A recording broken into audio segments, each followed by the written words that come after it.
വനൊരു സ്വർഗമുണ്ട്, ഖുർആൻ ഓതുന്നവന് സ്വർഗമുണ്ട്, സദഖ കൊടുത്തവന് സ്വർഗമുണ്ട്, ഖുർആൻ പഠിച്ചവന് സ്വർഗമുണ്ട്, നിസ്കരിക്കുന്നവനൊരു സ്വർഗമുണ്ട്, ഹജ്ജ് ചെയ്തവനൊരു സ്വർഗമുണ്ട്.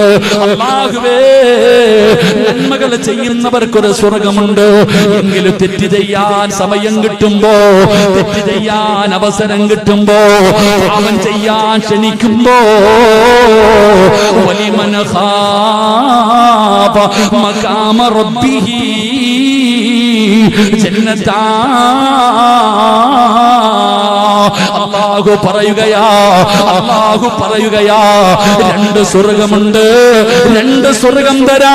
നിസ്കരിക്കുന്നവനല്ല, ഖുർആൻ ഓതുന്നവനല്ല, പള്ളി കെട്ടി കൊടുത്തവനല്ല, വഅദ് പറയുന്നവനല്ല, നോമ്പ് പിടിക്കുന്നവർക്കല്ല.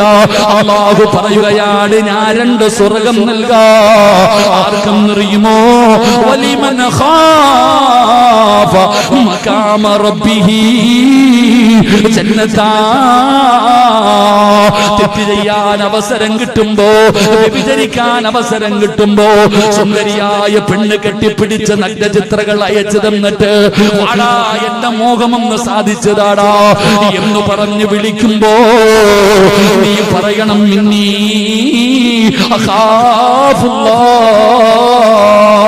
എനിക്ക് അല്ലാഹുവിനെ പേടിയാ. കല്ല് വാങ്ങിത്തരാമെന്ന് പറഞ്ഞ്, കഞ്ചാവ് വാങ്ങിത്തരാമെന്ന് പറഞ്ഞ് കൂട്ടുകാര് 5 പൈസയും തരണ്ടടാ ഇന്ന എന്ന് പറഞ്ഞു തരുമ്പോ എനിക്ക് അല്ലാഹുവിനെ പേടിയാ. മംഗലാപുരത്ത് കോളേജിൽ പഠിക്കാൻ പോകുമ്പോ കാമുകം പറയുന്നു, ആരും അറിയില്ല. ഫർദയും ഹിജാബും ഇട്ടുകൊണ്ട് എന്റെ ബൈക്കിന്റെ പുറകിൽ കയറി പന്നാൽ ഒരാൾക്കും നിന്നെ തിരിച്ചറിയാൻ കഴിയില്ലല്ലോ. വാ പെണ്ണേ എന്ന് വിളിക്കുമ്പോ അവനോട് പറയണം, ഇന്നീ അഖാഫുല്ലാഹ്.